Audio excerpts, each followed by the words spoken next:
Hi, I'm Joshua James, and my brand is Joshua James London. I am 23 from West London, Notting Hill, and my brand is a multidisciplinary fashion brand. So I predominantly specialize right now in men's ready to wear, but I also sell art prints and I also do art commissions and I make music too.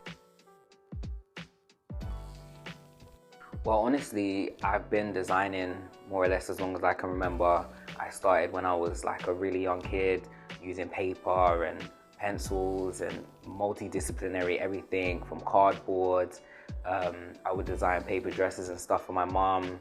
And then when I was 7, I got my first sewing machine and I started taking my parents' old clothes, old curtains and stuff and just making stuff. And neither of my parents can sew or come from a fashion or artsy background at all. So I had to go to like my aunties and stuff and be like, hey, can you guys show me how to use this machine? Can you guys help me? And they did, praise God. And yeah, now here I am. I started designing, I would say maybe 5, 6.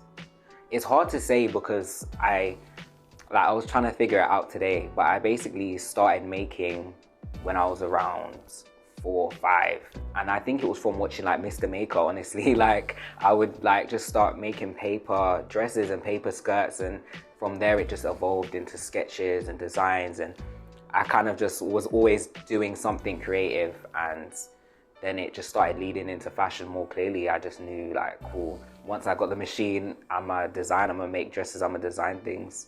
Actually, now I remember I made one of my first things and it was a dress and I took it to school and was like, look, here's this dress, and it was raggedy. It was really raggedy. It was bad. It was so bad now I think about it. It was like a princess style dress, but it was like blue and like white fabric. It was out of curtains. Yeah, that's how I started.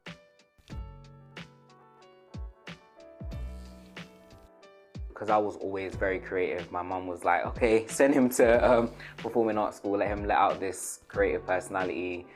And that was really great because it enabled me to explore my acting and modeling.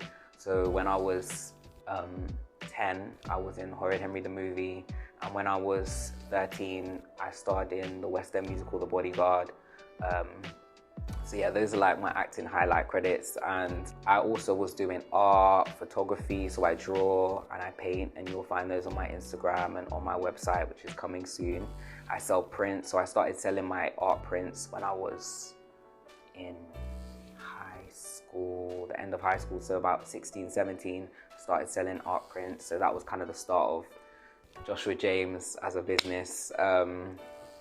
And throughout my life, I've just always gone between all of the different creative disciplines. And then it just developed into me really wanting to focus on fashion because I did a lot of performing arts in my childhood. Professionally, I didn't really get as much time to delve into fashion as much as I would have wanted to because I was acting a lot and that was demanding whilst I was in school.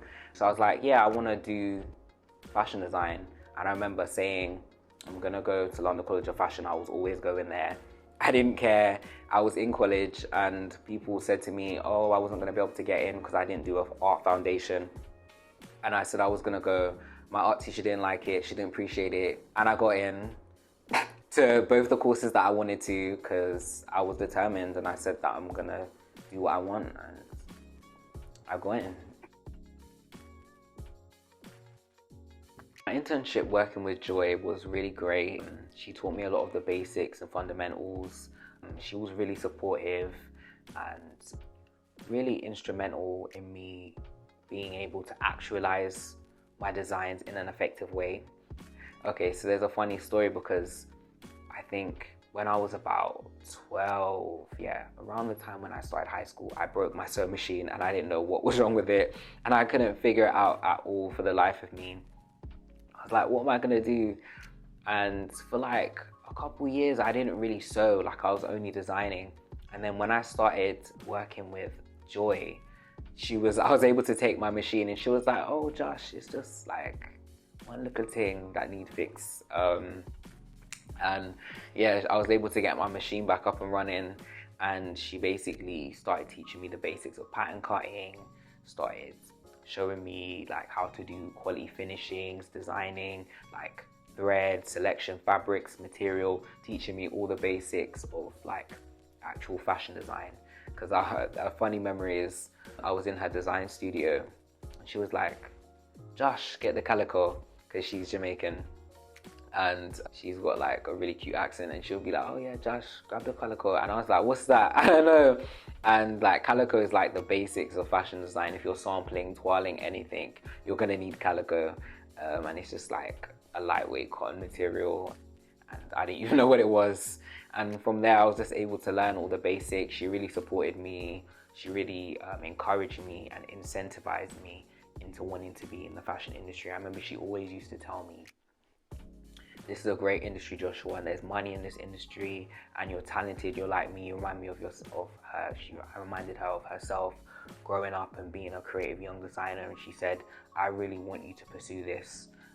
And she even paid me, even as an apprentice, which was really awesome of her to do, because honestly, like, she was still quite a small brand, and I'm sure it was more difficult for her having to pay like an additional seamstress, an additional person at all. But it really helped, and it really was a great opportunity. So thank you, Joy.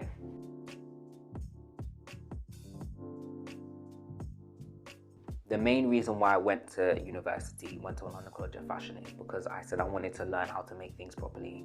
I wanted to learn how to pattern cut properly, because like I said, I've been designing since I was a kid.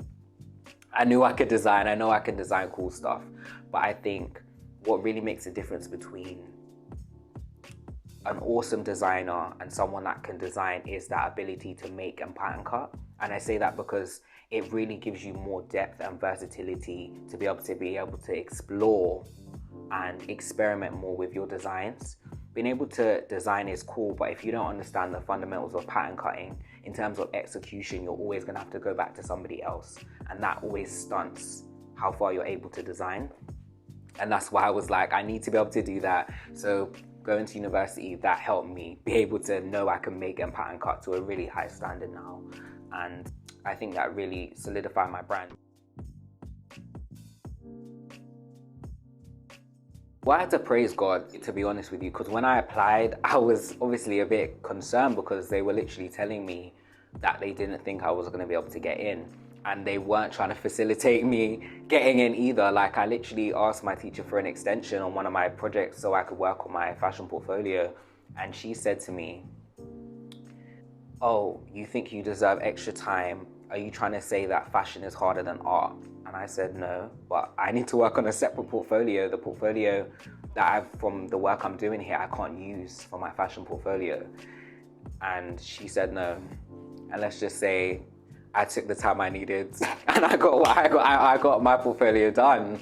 I just missed a day and I said, I'm sick, unfortunately. And I turned up and I still got my grade. And she was mad, and that was her business. But I was quite blessed. Even though without the foundation, I got an interview for CSM Menswear, which is very, very hard to get into. Bearing in mind that I'd only really worked as an assistant for Joy, the fashion designer. And I had no other experience technically in fashion besides the work I'd done independently. I got onto the Menswear fashion design course at London College of Fashion, and I got onto my course in fashion design and development, which was a blessing. And then I was like, where do I want to go? What do I want to do? But I chose fashion design and development because I felt like it had more of a range over the whole fashion industry in terms of being able to make CADs and being able to actually be more than a designer in the industry. And as a brand, I think it was going to help me be more holistic than just being able to design. My course had a lot of bits of marketing and business that you also had to do more than the menswear courses did. So yeah, that's kind of why I picked that, and I was blessed. For my first collection, it kind of lined up with my university dissertation, which was all about masculinity and sexual identity. So I used my research from researching into masculinity and sexual identity to inform my collection, which was basically titled Bray. which was like a short version of ombre, like man. And it was basically me wanting to explore contemporary menswear in a way that was different, specifically for like people in the urban LGBTQ community. Let me not get that wrong and upset people. And I wanted to create a collection that was more evolved, that was more interesting, more high fashion than what I was seeing right now in the market. There's a lot of stuff that is nice, but it's not high fashion. I think a lot of the people in the community that want to go to high fashion, they're going to go straight to like high fashion labels, you know what I mean? Luxury, I'm talking like Moncler, like Prada.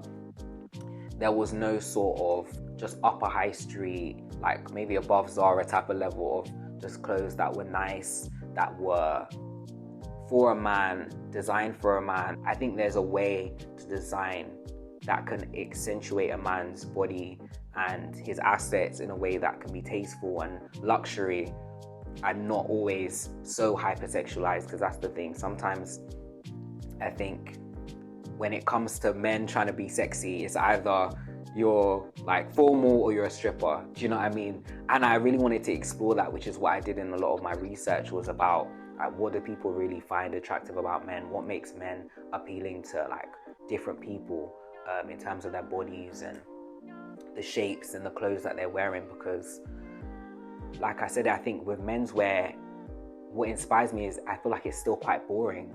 I feel like there's still not as much scope, or at least people don't feel comfortable to break the norms as much. You know what I mean? I feel like a woman could come out and dress any type of way. Like I feel like like a contemporary woman could put on a pantsuit. She can put on like a bodycon dress. She could put on like a corset. Do you know what I mean? There's so many different types of women's wear fashion that can express different personalities and different parts of that person. Whereas I think when it comes to menswear, it's still so regimented, and I really wanted to figure out ways of trying to bend that in a way that would be interesting and new, and that would inspire men to want to dress differently a little bit and break out of the mold. Obviously my collection has a bit of everything. I would say there's some normal pieces, but there's some pieces that are more eccentric, that are more like wow. Like sometimes people see my designs, are like, oh okay, we're seeing a lot of body, but at the same time, the way I design my pieces, that they can be layered.